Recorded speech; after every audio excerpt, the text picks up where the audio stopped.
দর্শক, ডাকসু নির্বাচনের ফল গণনার খবর জানতে ক্যাম্পাসের অন্য প্রান্তে আমাদের সাথে যুক্ত হচ্ছেন সহকর্মী শিমুল খান। তার কাছ থেকে জেনে নেব সেখানকার সবশেষ পরিস্থিতি। শিমুল, ভোট গণনা সহ ডাকসু নির্বাচন কেন্দ্রিক কি সর্বশেষ তথ্য আছে আপনার কাছে, এবং কিছু উত্তাপ এবং অভিযোগের কথা আমরা শুনেছিলাম, সেই বিষয়ে কোনো সর্বশেষ খবর আছে কিনা?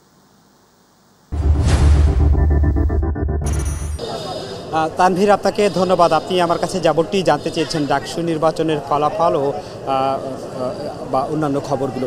ডাকসু নির্বাচনের ফলাফল যেটি আমি বলবো, আসলে ডাকসু নির্বাচন সকাল 8টা থেকে বিরতিহীনভাবে সকাল 8টা থেকে শুরু হয়, সেটি বিকাল 4টা পর্যন্ত চলে। সেই নির্বাচন স্বতঃস্ফূর্তভাবে শেষ করেছে ঢাবি প্রশাসন। এবং ফলাফলের যে বিষয়টি জানতে চেয়েছেন আমার কাছে, ফলাফল এখনও আমাদের কাছে কোনো ফলাফল আসেনি, অর্থাৎ ভোট গণনা কিন্তু চলমান রয়েছে।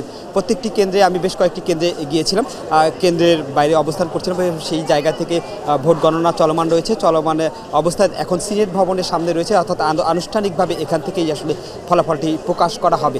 এবং আরেকটি বিষয় আমার কাছে জানতে চেয়েছেন আসলে অভিযোগের কথা। সেই অভিযোগের কথা যদি আমি বলে থাকি, ভোট গণনার পরে সন্ধ্যাবেলা ছাত্রদল থেকে সংবাদ সম্মেলন করেন মধুর ক্যান্টিনে। সেখানে অভিযোগ করেন আসলে ব্যালটে সিল মারার অভিযোগ করেন, এবং বহিরাগতদের বাইরে থেকে নিয়ে এসেছেন ইসলামী ছাত্র শিবির, এমন অভিযোগ করেছেন। কিন্তু তার কিছুক্ষণ পরে সিনেট ভবনের পাশে সংবাদ সম্মেলন করে শিক্ষার্থী ঐক্য জোটের ভিপি প্রার্থী সাদিক কায়েম। তিনিও কিন্তু একই অভিযোগ করেন, বাইরে থেকে মানুষ নিয়ে এসেছেন, আধিপত্য বিস্তার করছেন বা ভোট বানচালের কথা বলেছেন।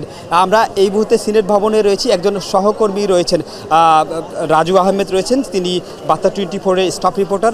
রাজু, আপনি সারাদিনই এই ডাকসু ভবনে রয়েছিলেন, পর্যবেক্ষণ করলেন নির্বাচন কেমন দেখলেন সেটি আমাদেরকে জানাবেন, এবং অভিযোগের যে বিষয়গুলো রয়েছে সেখানে কোথায় কোথায় অভিযোগ পেয়েছেন আপনি আপনার জায়গা থেকে, সেই বিষয়গুলো আমাদেরকে জানাবেন। রাজু, দেখেন, সকাল 7টার নাগাদ কিন্তু শিক্ষার্থীরা ভোট দিতে এই এলাকাটিতে আসে এবং 8টা নাগাদ ভোটটি শুরু হয়। তো ভোট শুরুর 45 মিনিটের মধ্যেই কিন্তু অভিযোগ, যে আচরণবিধি লঙ্ঘনের অভিযোগ, পাল্টা অভিযোগ আমরা পাই। এখানে ছাত্রদল ছাত্র শিবিরের প্রতি অভিযোগ করেছে, আবার ছাত্র শিবির ছাত্র দলের প্রতি অভিযোগ করেছে, বাক্সাস মাঝখান থেকে অভিযোগ করেছে। এই অভিযোগ আমরা পেতে থাকি। দুপুর নাগাদ কিন্তু এখানে এসে ভোট কারচুপির একটা শব্দ উঠে আসে, এবং এখানে ব্যালটের টিক চিহ্ন দেওয়া আছে বা ক্রোশ চিহ্ন দেওয়া আছে, এমন একটি তথ্য কিন্তু আসে। তারপর থেকে কিন্তু কারচুপির যে অভিযোগটি সেটি আরও ঘনীভূত হতে থাকে, এবং সন্ধ্যা পর্যন্ত এই কারচুপির অভিযোগ বিভিন্ন জায়গায় আসলে প্রার্থীদের ভেতরে প্রবেশ করতে দেওয়া না দেওয়া নিয়ে অনেক আলোচনা হয়।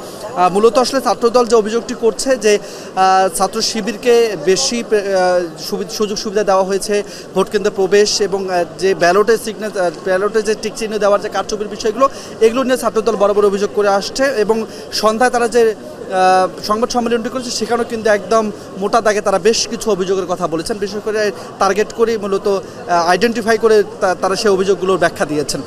তারপরে কিন্তু ছাত্র শিবির তারা এখানে সিনেট ভবনের পাশে তারা সংবাদ সম্মেলন করে, সেখানে কিন্তু তারা বলছেন যে সব কিছু মিলেই। আমি আরেকটি বিষয় জানতে চাচ্ছি, আসলে ভোট স্বতঃস্ফূর্ত ভোট কিন্তু দেখেছেন কিনা আপনি?